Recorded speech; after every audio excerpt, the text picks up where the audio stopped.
Good morning बच्चों। आज हम कक्षा 9वीं का हिंदी विषय पढ़ेंगे, पाठ 2.2 और पाठ का नाम है गद्दार कौन। यह एक गद्यांश है। इस पाठ में लेखक ने यह बताया है कि नवलगढ़ जो राज्य था वहाँ एक परंपरा चली आ रही थी कि हर दशहरे पर मतलब हर वर्ष दशहरे के दिन वहाँ एक मेला आयोजित किया जाता था। उस मेले पे हर व्यक्ति जिसकी जैसी सामर्थ्य हो वैसे ही राजा को भेंट देते थे, जिससे जो बनता था वो राजा को भेंट देते थे। राजा के यहाँ एक पंडित थे, राजपुरोहित पंडित। वह लालची प्रवृत्ति का था, जिसके कारण अपने स्वार्थ की पूर्ति के लिए वह पंडित राजा की झूठी प्रशंसा करता, उस राज्य में उसकी झूठी यश कीर्ति करता और इससे वह धन प्राप्त करता। और पंडित का ये मकसद था कि आगे चलकर वह अपने बेटे को राजा बनाए, वो ऐसी सोच थी। लेकिन कुछ वर्षों बाद राजा और पंडित दोनों की मृत्यु हो जाती है, तो राजा का पुत्र ही राजा बनता है और पंडित का पुत्र राजपुरोहित बनता है। लेकिन जो राजा का पुत्र था वह ईमानदार नहीं था, भोग विलासी था, विलासी प्रवृत्ति की था। वह प्रजा के हित में कोई कार्य नहीं करता था, उसे प्रजा से कोई मतलब नहीं होती थी। लेकिन जो पंडित का पुत्र था वह बहुत ही ईमानदारी था। वह प्रजा के बारे में सोचता, प्रजा के लिए कार्य करता और ऐसा कार्य करने के लिए वह राजा से भी कहता, लेकिन राजा उसको धुतकार देते थे।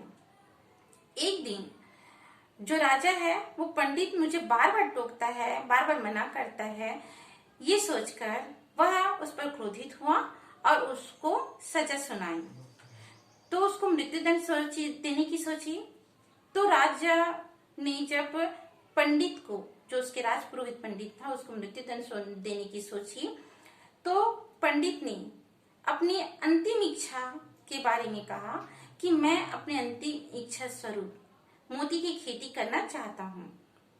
तो मोती की खेती करना यह सुनकर वहां के जो मंत्रीगण थे, यह सुनकर उसको बहुत ही आश्चर्य हुआ, राजा को भी आश्चर्य हुआ। तो मोती की खेती कैसे की जाती है, कैसी होती है इसकी फसल, ये देखने के लिए राजा ने उसको आज्ञा दे दी। कुछ दिनों बाद पंडित सभी मंत्रीगण और राजा को उस खेत के पास लाते हैं। उस खेत में जो पौधे के ऊपर ओस की बूंदें थी उसको उसने मोती बताया और कहा कि इस मोती को तोड़ने से पहले वही व्यक्ति तोड़ेगा जो अपने देश के प्रति कोई कभी रिश्वत ना ली हो या कभी कोई गद्दारी ना किया हो। केवल वही व्यक्ति इस मोती को तोड़ सकता है। इतना सुनकर वहां के जो मंत्रीगण थे, जो देखने के लिए आए थे, वो शर्मिंदा हो गए और एक एक कर करके वहां से जाने लगे। इस प्रकार वहां पर सभी व्यक्ति चले गए। अंत में राजपुरोहित और राजा ही शेष रह गए। तब राजा को भी अपनी गलती का एहसास होता है, वह शर्मिंदा होता है और राजपुरोहित के पैरों पे गिरकर माफी मांगता है और कहता है कि आज के बाद मैं अपनी प्रजा के हित में ही कार्य करूंगा। ठीक है, ये आपका पाठ कंप्लीट होता है। इस पाठ से संबंधित अगर आपको कोई प्रश्न उत्तर पूछना है तो आप व्हाट्सएप ग्रुप पर पूछ सकते हैं। Thank you.